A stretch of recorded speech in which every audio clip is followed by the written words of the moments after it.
There is a moment, and perhaps you've already lived it, when everything you built, everything you believed, everything you called your life, stops making sense. Not in a dramatic way, not with noise or explosion. It happens quietly, like a signal fading out, like a frequency you can no longer tune into, no matter how hard you try. You look around and the world keeps moving. People keep talking. Screens keep flashing. But something inside you has gone still. And in that stillness, a question begins to form.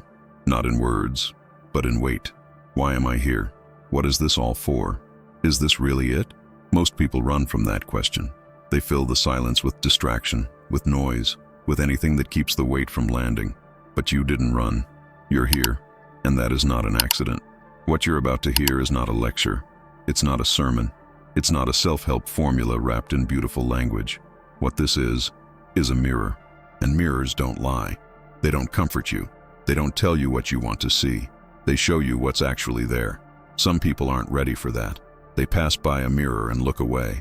But some people, a specific kind of person, stops, looks closer, and asks, who is that really? If you're still watching, you already know which one you are. This channel exists for one reason, to create content that doesn't let you stay the same.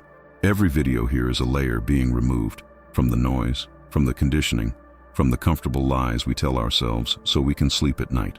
If you want to keep expanding, if you want to see what most people are too afraid to look at, subscribe now and turn on notifications. Not because we're asking you to, but because something in you already knows this is the conversation you've been waiting for. Leave your like as a signal, a quiet confirmation that you're still awake. Because what comes next is for those who are ready to stop sleepwalking. The last frequency is already broadcasting. The only question is whether you're tuned in. There is a particular kind of exhaustion that has nothing to do with sleep. You can rest for 8 hours, wake up, and still feel it. That heaviness sitting somewhere between your chest and your thoughts. Science calls it fatigue. Psychology calls it burnout. But if you sit with it long enough, quietly enough, you start to sense that it's something else entirely. It's the exhaustion of living a life that doesn't belong to you, of carrying a version of yourself that was built for someone else's comfort.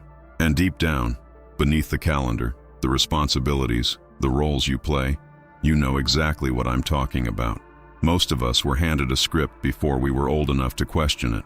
Go to school, get a degree, build a career, find stability, be responsible. And so we did. We followed the map. We hit the markers. And somewhere along the way, we looked up from the road and realized we don't recognize the landscape anymore. Maybe we never did. The map was never ours.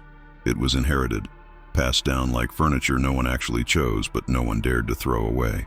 And now here you are, surrounded by a life that looks correct on the outside, while something on the inside keeps whispering, this isn't it.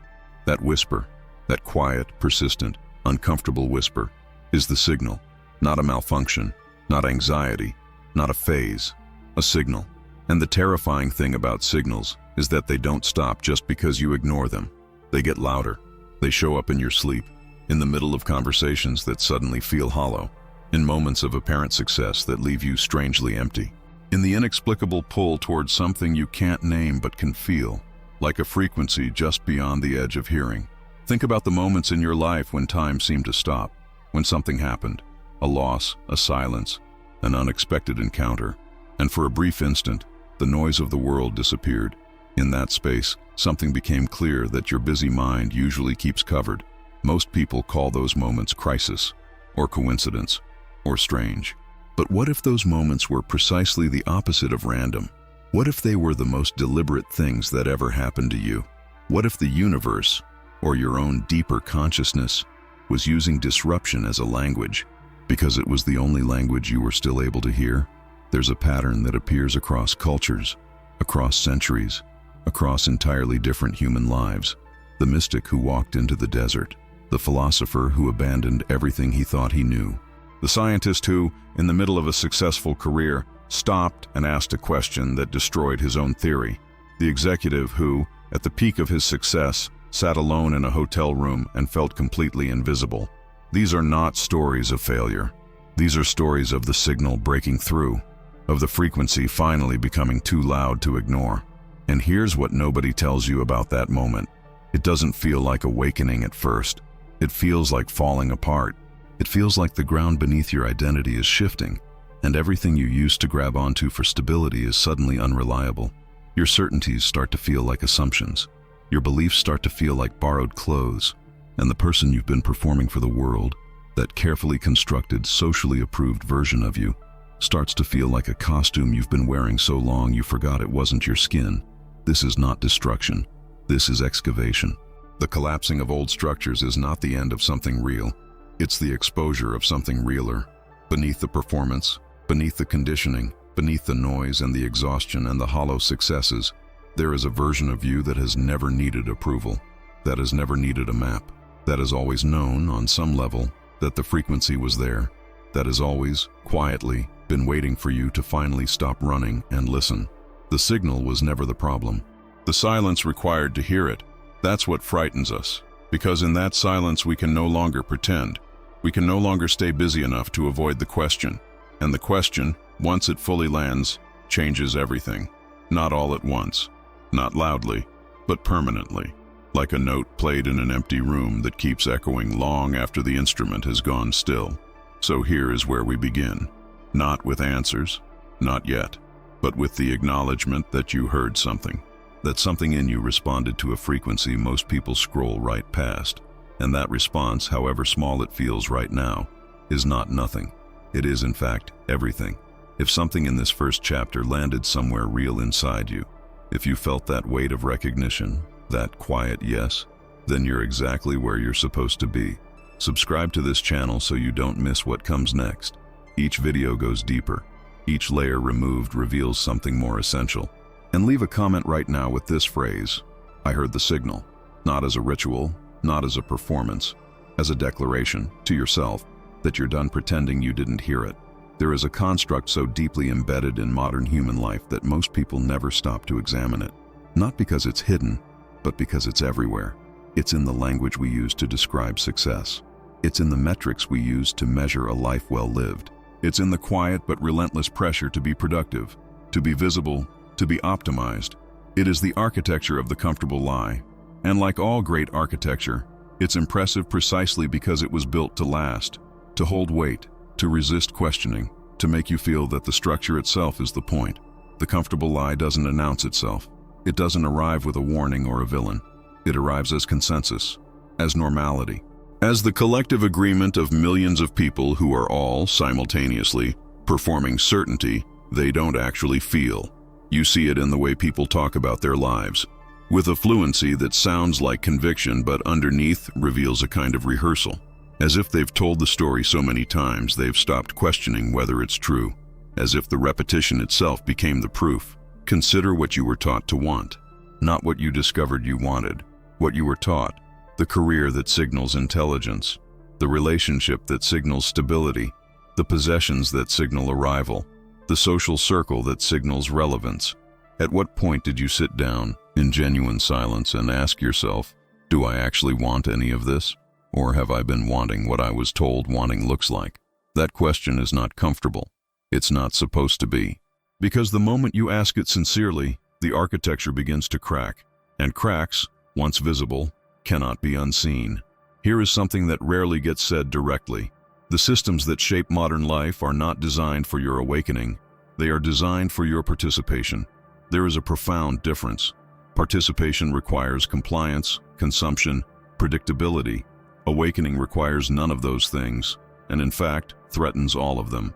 An awakened person asks inconvenient questions, refuses comfortable narratives, stops consuming as a substitute for meaning, and a person who has stopped consuming meaning from external sources and started generating it from within, that person becomes very difficult to manage, to predict, to sell to. This is not a conspiracy theory. It doesn't require malicious intent or shadowy architects.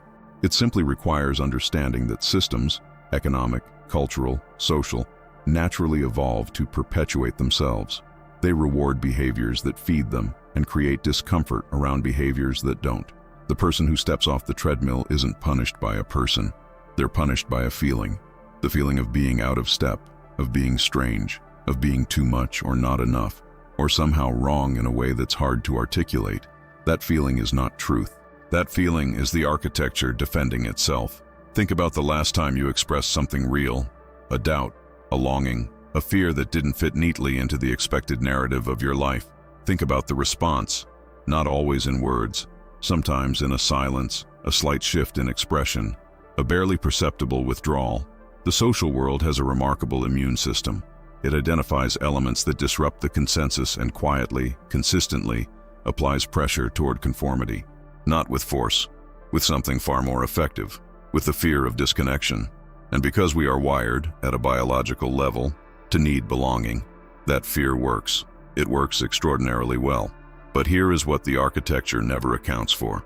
It never accounts for the person who has already lost the thing it uses as leverage, the person who has already felt the disconnection, not from others, but from themselves. Because once you have experienced that particular kind of isolation, the isolation of being surrounded by people while feeling fundamentally unseen, the fear of social disapproval loses most of its power. You've already survived the thing you were most afraid of, and survival changes the calculation entirely. There was a man, we'll call him Andres, who by every external measure had built the life the architecture promised would feel like enough. Successful company, beautiful family, the kind of mornings that look aspirational in photographs. And yet, in the middle of a board meeting surrounded by people discussing numbers that genuinely mattered to everyone in the room, he had a moment of such complete internal silence that he described it later as hearing the background noise of his own life stop, just for a second, just long enough to notice it had been there all along. That meeting continued. The numbers were discussed, decisions were made, but Andres never fully returned to the person who walked into that room. Something had shifted, not dramatically, permanently. What shifted was not his circumstances. What shifted was his relationship to the architecture. He could still see it, he could still navigate it, but he could no longer pretend it was the same as reality. And that distinction, between the map and the territory, between the structure and the truth underneath it, is precisely where the next chapter of a human life begins, not in the dramatic dismantling of everything, but in the quiet, irreversible recognition that the comfortable lie was always a temporary structure, and that what it was built over, that deeper, older, stranger terrain, has been waiting patiently the entire time. The lie was never your enemy. It served a purpose. It kept you functional during the years when you weren't ready to look directly at the light. But you're reading this now, which means the season has changed, which means the structure has already begun to feel like a cage rather than a shelter. And a cage, once recognized as a cage, can never again be mistaken for a home. History has a strange habit of sanitizing its most radical figures.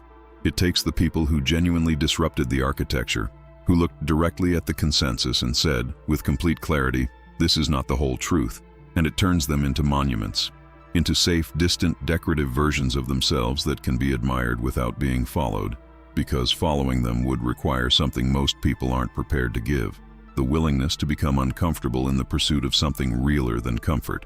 Consider Socrates, not the statue, not the philosophy textbook entry, the actual man, who walked through the most intellectually sophisticated city of his era and asked repeatedly, publicly, inconveniently, "Do you actually know what you think you know?" He didn't offer a replacement system. He didn't hand people a new map. He simply kept pressing on the places where the map didn't match the territory. And the city, the architecture of its time, eventually decided that a man who made people question their certainties was more dangerous than a man who committed a crime. They didn't execute his ideas. They couldn't, but they executed him, and in doing so, proved precisely the point he had been making all along. Consider Giordano Bruno, a figure most history classes skip entirely, a philosopher and cosmologist who, in the 16th century, proposed that the universe was infinite, that there were countless other worlds, that the center of everything was not a fixed point, but a perspective. He wasn't simply proposing astronomy.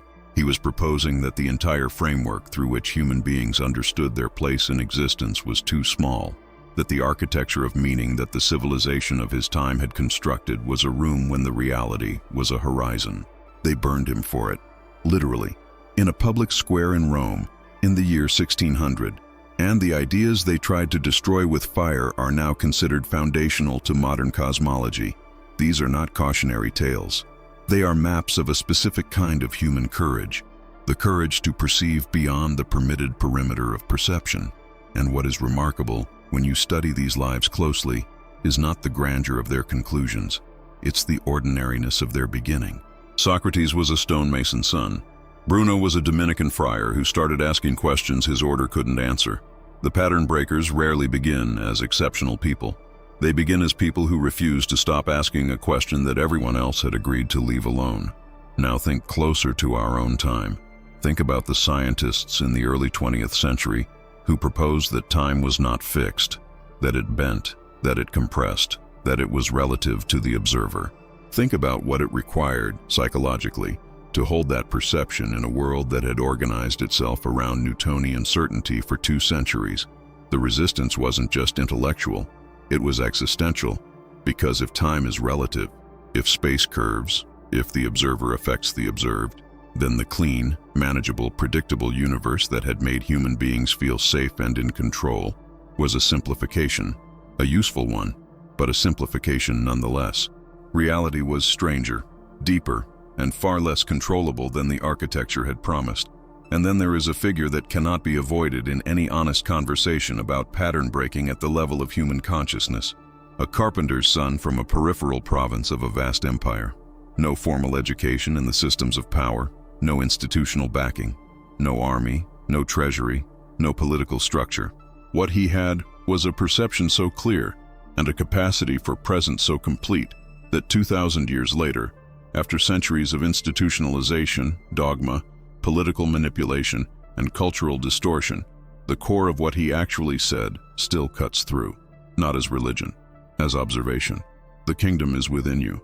The truth will set you free. Love as the fundamental operating principle of a conscious life. These are not theological propositions. They are descriptions of an interior architecture that most human beings have never been shown how to access. What connects all of these figures, across centuries, across cultures, across entirely different domains of human inquiry, is not their conclusions. It's their method. They all, at some point, stopped accepting the inherited framework as the limit of the possible. They all turned the question inward before they turned it outward.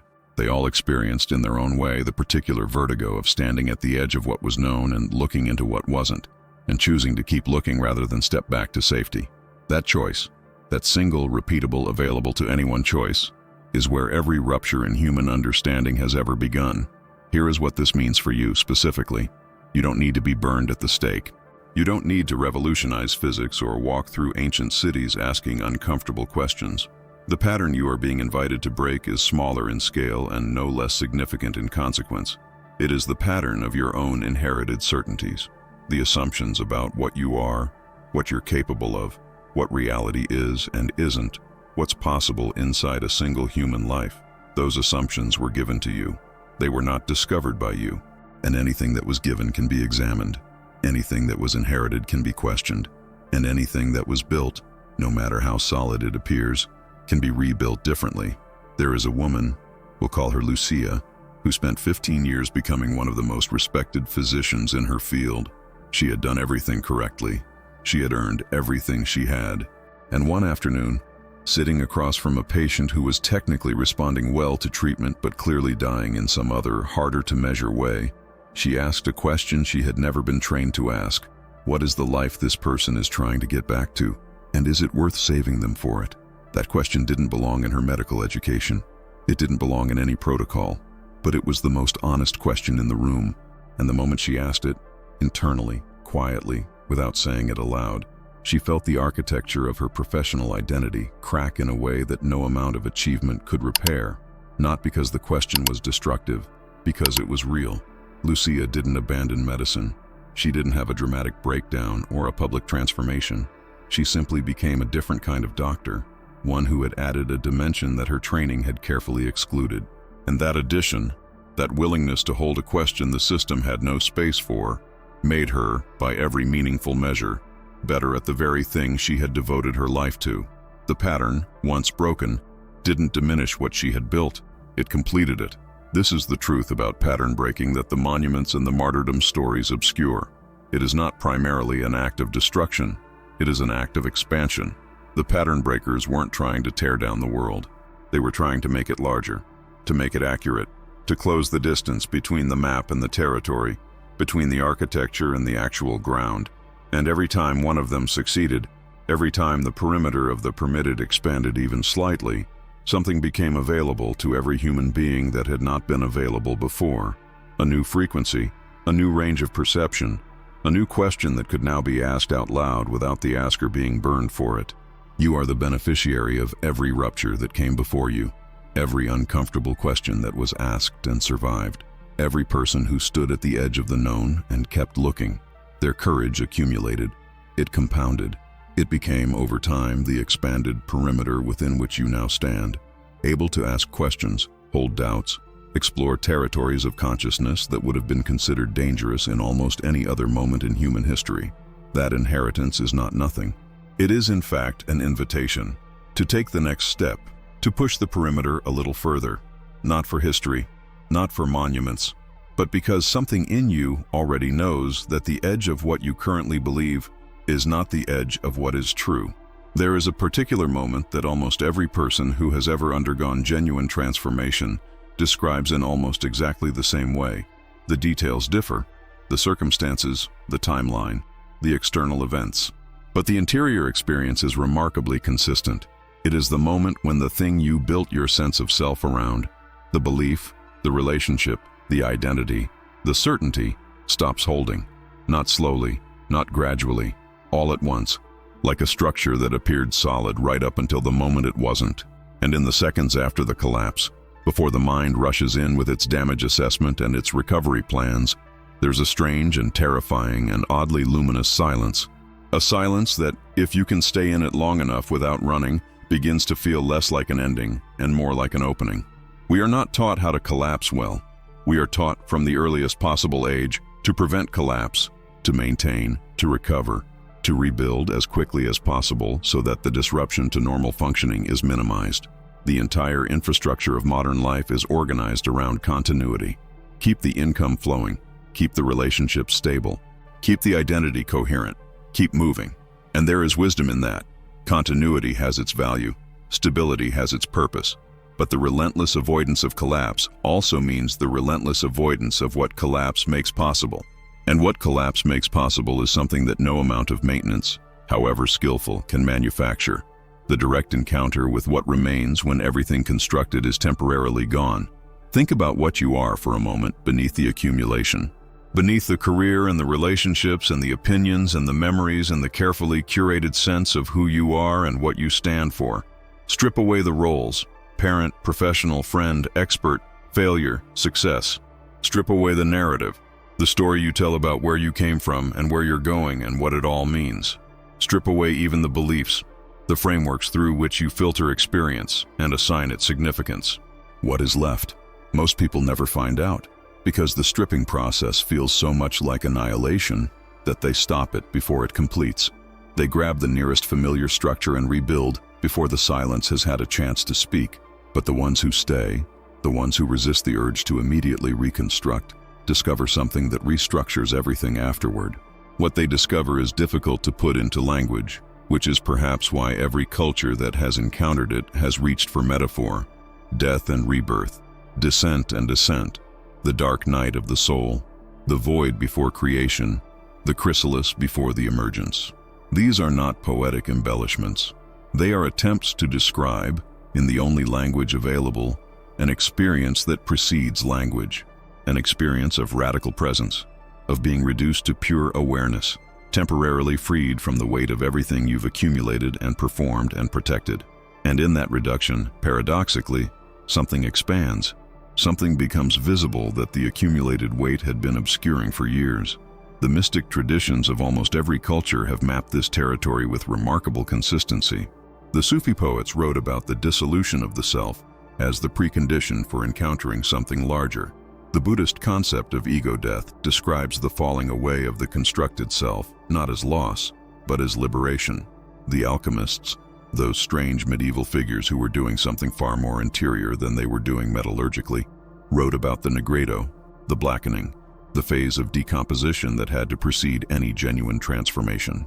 Even modern depth psychology, in the work of Carl Jung, maps the descent into the unconscious as not a pathology to be treated, but a process to be navigated, a necessary confrontation with the parts of the self that the conscious, constructed identity had been working very hard to keep in the dark. What all of these maps have in common is this: the collapse is not the opposite of the destination. The collapse is the path. The falling apart is not a detour from the transformation. It is the transformation in its most essential and irreducible form. And this reframing, this shift from viewing crisis as malfunction to viewing it as mechanism, changes everything about how you relate to the difficult passages of your life. It doesn't make them painless, it makes them meaningful. And meaning, it turns out, is far more sustaining than comfort. A person who understands why they are suffering can endure almost anything. A person who experiences suffering as pure randomness, as evidence that something has gone fundamentally wrong, is genuinely at the mercy of their circumstances in a way that the first person simply isn't. Consider what happened in your own life during the periods you would instinctively label as your worst. The losses, the failures, the moments when the structure gave way, and you were left standing in the rubble of something you had depended on. Now consider, and this requires a particular kind of honesty, what became possible in the aftermath that had not been possible before. What clarity emerged from the confusion? What connections formed in the vulnerability? What parts of yourself surfaced in the absence of the usual defenses? What you discovered you were capable of when the thing you thought you needed in order to function was suddenly gone. Not because suffering is good, but because collapse, by removing what was built, reveals what was always there underneath. And what was always there underneath is almost always stronger, stranger, and more essential than what was built on top of it. There is a phase that follows the initial collapse, a phase that is in many ways harder than the collapse itself. It is the void, the in-between, the place where the old structure is gone and the new one has not yet formed. It has no clear timeline. It offers no visible progress. It is the chrysalis phase, which from the outside looks like nothing is happening, and from the inside feels like dissolution. This is where most people lose their nerve. Not in the dramatic moment of collapse, that at least has the clarity of crisis, but in the long, featureless middle where nothing is resolved and everything is uncertain, and the temptation to grab any available structure, even a wrong one, just to have something to hold on to, is almost overwhelming. Staying in the void requires a kind of trust that cannot be reasoned into existence. It cannot be argued for. It can only be cultivated through the accumulation of small evidences, moments when the silence yielded something, when the uncertainty opened into unexpected clarity, when the absence of the familiar revealed the presence of something more fundamental. It requires above all the willingness to redefine what progress looks like, to accept that decomposition is not the opposite of growth but its precondition, that the caterpillar in the chrysalis, if it could speak, would almost certainly report that things had never felt worse. And it would be both completely accurate and completely missing the point, because on the other side of the void, and there is always another side, for those who stay, something has been reorganized at a level that reconstruction never reaches. Not rebuilt, reorganized, realigned, the same elements, reordered around a different center. And the person who emerges is not a repaired version of the person who collapsed. They are, in the most precise sense of the word, new, not unrecognizable.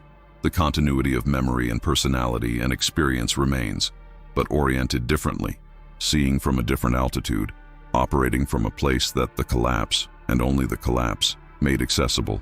The door was always there. It just required everything else to fall away before it became visible. There is a technology so ancient it predates every civilization that has ever attempted to describe it, and so precise that every instrument modern science has built to measure consciousness keeps arriving at its edges without being able to fully map it. It is not mystical in the way that word is usually used, as a synonym for vague or unprovable, or belonging exclusively to people who burn incense and speak in riddles. It is mystical in the original sense, pertaining to that which is real, but not yet fully within the reach of the available language. And what this technology does, what it has always done in every culture, in every era, across every variation of human experience, is transmit, continuously, without interruption, regardless of whether anyone is listening. The frequency has always been broadcasting. That is the first thing to understand. It did not begin when you started asking questions. It did not activate because you watched this video or read the right book or had the right conversation. It was there before you arrived. It will be there after every structure you've ever built has completed its natural cycle of formation and dissolution. What changes, what has always been the variable, is not the signal. It is the receiver. And the receiver, in this case, is you. Specifically, it is the quality of attention you are capable of bringing to the present moment. The degree to which you have cleared enough of the noise, the inherited narratives, the reflexive defenses, the compulsive forward projection of the anxious mind, to actually hear what has been playing at full volume the entire time. This is why meditation, in its authentic form, is not about achieving a special state. It is about removing the interference that prevents the ordinary state from being fully experienced. The frequency is not hiding behind enlightenment. It is hiding behind distraction. And distraction in the modern world has been engineered to a degree of sophistication that would have been unimaginable to any previous generation of human beings. Every notification, every scroll, every algorithmically optimized fragment of content designed to capture and hold attention, all of it is, functionally, interference. Not maliciously, simply structurally. The attention economy is not at war with your consciousness. It is simply indifferent to it. And indifference, at sufficient scale and duration, produces the same result as opposition. But here is what the interference cannot touch. Beneath the noise, beneath the accumulated distraction, and the inherited narratives, and the constructed identities, and the comfortable lies, there is something in you that has never been successfully colonized, something that has watched every version of you that you've ever performed and has never confused the performance for the performer. Something that was present in your earliest memories, before language gave you the tools to narrate yourself into a fixed identity, and that has remained present through every transformation, every loss, every reinvention. The traditions call it by different names: the witness, the Atman, the true self, pure awareness, the soul. The name matters less than the recognition, and the recognition, when it comes, is not intellectual. It lands in the body. It arrives as a quality of stillness that is somehow more awake than any excitement you've ever felt. The quantum physicists, when they began probing the behavior of matter at its most fundamental level, found something that disturbed the architecture of classical physics profoundly. The observer is not separate from what is being observed.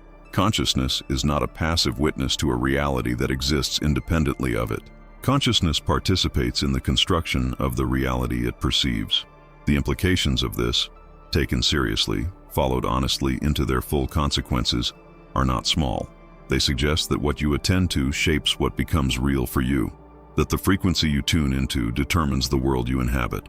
That perception is not the reception of a fixed external signal, but a creative act, a collaboration between the awareness you bring and the reality that awareness encounters. This is not an invitation to magical thinking. It is an invitation to radical responsibility. If consciousness participates in the construction of experienced reality, then the quality of your consciousness is not a private matter. It is the most consequential variable in your life, more consequential than your circumstances, your resources, your connections, your opportunities, because all of those things are filtered through the lens of your perception before they become your experience. And the lens, the quality of attention, the depth of presence, the degree of clarity with which you encounter each moment, is something that can be cultivated, deliberately, consistently, over time, not to achieve a destination, but to continuously expand the range of what you are capable of perceiving and therefore experiencing and therefore creating. Think about two people facing identical circumstances, the same loss, the same obstacle, the same radical uncertainty. One experiences it as evidence that the universe is indifferent, that effort is futile, that the appropriate response is contraction and defense. The other experiences it as information, as a signal, however uncomfortable, pointing toward something that needs to shift, something that is ready to transform, something that the disruption is making space for. The circumstances are identical. The frequency each person is tuned to is not. And the life that unfolds from each of those perceptions will diverge so dramatically over time that they will eventually be unrecognizable as having originated from the same starting point. The frequency that this entire conversation has been pointing toward is not a concept. It is not a belief system. It is not something you acquire through the right information or the right teacher or the right spiritual practice, though all of those things can help clear the interference. It is something you remember. That is the precise word. Not learn, not achieve, not earn. Remember, as if it was always known, temporarily covered, and now in the process of being uncovered. And the uncovering is not an event. It is a direction, a continuous orientation toward deeper honesty, deeper presence, deeper willingness to encounter reality as it actually is, rather than as the architecture has taught you to expect it to be. There are people, and you may already know some of them, or you may become one of them, who have tuned into this frequency so consistently over such a sustained period of time that it begins to reorganize everything around it. Not dramatically, not all at once, but the way a single clear note, held long enough in an enclosed space, will eventually cause every object in that space that shares its resonance to begin vibrating in response. The clarity becomes contagious. The presence becomes palpable. The questions they ask are different. The way they listen is different. The quality of attention they bring to ordinary moments makes those moments anything but ordinary. They have not escaped the human condition. They have, in some essential way, finally entered it, fully, consciously, without the usual armoring. And that entry, paradoxically, makes them more capable in the world, not less. More effective, not less. More connected to others, not more isolated. This is what the last frequency is. Not a transmission from outside. Not a signal being beamed in from some external source of cosmic authority. It is the signal of your own deepest nature, finally audible above the noise. It has been broadcasting since before you had language to describe it. It will continue broadcasting long after every structure you have built around it has completed its cycle. The question was never whether the frequency existed. The question was always whether you were willing to do the quiet, difficult, necessary work of clearing enough interference to finally hear it. And if you have stayed with this conversation until this moment, if something in these words has been landing somewhere real inside you, then the answer, already, is yes. We have traveled a long distance together in a short amount of time, through the signal you've been ignoring and the architecture of the comfortable lie, through the ones who broke the pattern at the cost of everything and the collapse that turned out to be a door, through the frequency that was never absent, only covered, only waiting, only requiring enough silence to finally be heard. And now we arrive here, not at an ending, at a threshold. Thresholds are interesting places. They are neither the room you came from nor the room you're entering. They exist in the in-between, that narrow, charged space where the old context has released you and the new one has not yet fully received you. Most people experience thresholds as uncomfortable and move through them as quickly as possible, eager to re-establish the solidity of a defined space. But the threshold itself, if you're willing to stand in it for a moment without rushing, if you're willing to feel its particular quality of suspension, has something to offer that neither room on either side can provide. It offers the direct experience of transition, of becoming, of being for a brief and luminous instant, genuinely between one version of yourself and the next. You came to this video for a reason. Perhaps you couldn't have articulated it precisely. Perhaps it looked like curiosity or restlessness, or the random behavior of an algorithm serving content to a passive consumer. But something brought you here. Something in you recognized, before your conscious mind caught up, that this was a conversation worth having. That recognition, that quiet, pre-verbal pull toward something that resonates, is itself the frequency operating. Is itself the signal breaking through the interference, using whatever channel was available, pointing you toward something your analytical mind might still be debating, but your deeper knowing has already confirmed. Here is what I want to leave you with. Not an instruction, not a prescription.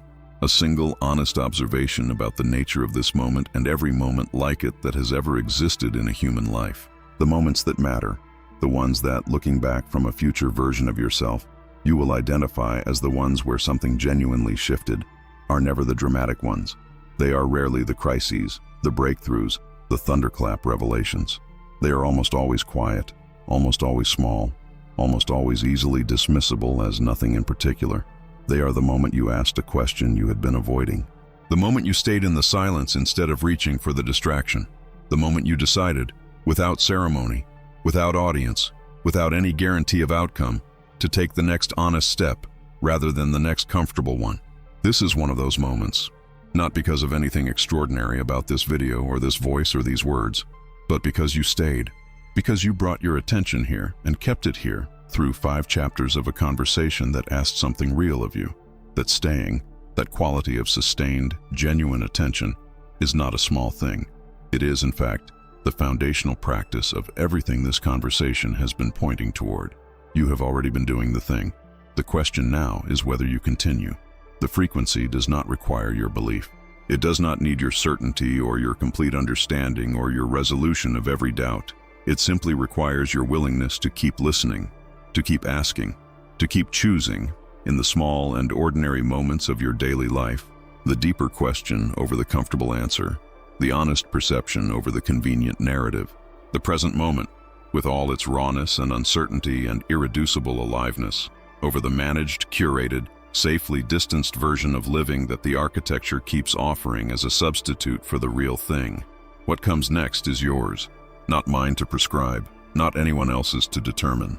The map that matters now is the one you draw from the inside, from the accumulated intelligence of your own experience, your own encounters with collapse and emergence, your own moments of signal breaking through noise.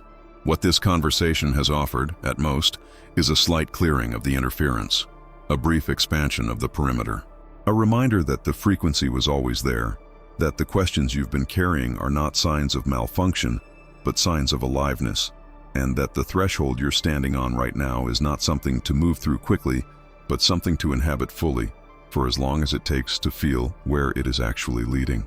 The last frequency is not the final transmission.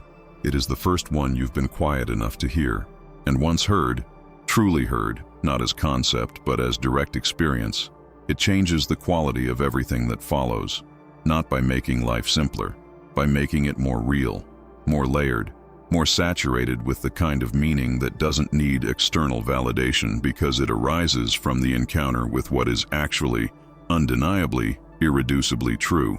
Go quietly, go honestly, go with the questions rather than waiting for the answers to arrive before you move. The movement itself, undertaken with genuine attention and genuine courage, is where the answers live. They are not waiting at a destination. They are embedded in the quality of the journey. And the journey, your specific, unrepeatable, nobody else can walk it for you journey, is already underway, has always been underway, will continue to unfold in direct proportion to your willingness to stay awake inside it. The signal is still broadcasting. It always will be. The only question that remains, and the only question that has ever really mattered, is whether you're listening. If this conversation moved something in you, if these 5 chapters cleared even a small piece of the interference and brought you a fraction closer to the frequency that was always there, then continue the journey here. Subscribe to this channel, not for content, for the kind of conversation that most platforms have no patience for. Slow, deep, honest, and genuinely oriented toward what is real rather than what is merely engaging. And before you leave this space, take a moment, not to perform a reaction, but to actually reflect. Leave a comment with your own words. Whatever this journey stirred in you, whatever question it left you holding, whatever recognition landed somewhere true, your reflection is not just for you. It becomes part of the frequency for everyone else who arrives here, still carrying the noise, still searching for the signal, still standing at their own threshold, wondering if anyone else has heard what they've been hearing. The conversation doesn't end here. It begins here.